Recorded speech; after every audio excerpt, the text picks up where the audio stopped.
Labdien, mani sauc Jevgenijs, mēs atrodamies Stuttgart Workshop. Un šodien mēs paskatīsimies šito milzīgo melno automašīnu. Ja jums patīk tērēt naudu benzīnam, tad tas ir domāts jums. Tas ir GL 500 2013. gadā 4,7 benzīns V8. Tīra un pārbaudām vēsture. Viņi apkalpojas pie dīlera un pie mums Stuttgart servisā. Tāpēc par šito automašīnu var nebaidīties. Mēs viņu ļoti labi zinām.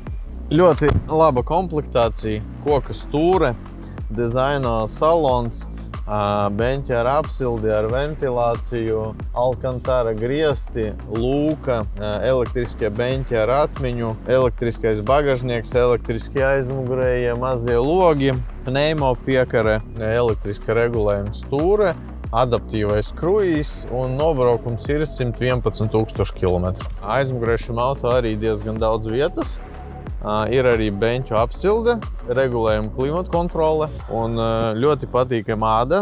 Tajos laikos vēl īstu ādu taisīja, tāpēc salons arī saglabājies diezgan labi. Un aizmugurē vēl 2 vietas, 7-vietīgs auto, un tur arī diezgan daudz vietas ir.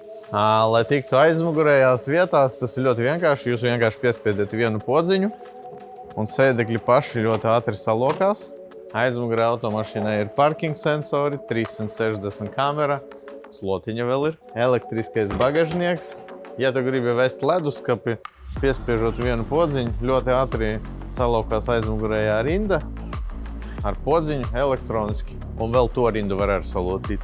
Un tikpat ātri var atvērt atpakaļ visu. Tāpēc, ja jūs gribat pārbaudīt automašīnu ar pārbaudītu vēsturi, droši varat griezties pie mums Kārļa Ulmaņa gatavē 114 Stuttgart Workshop.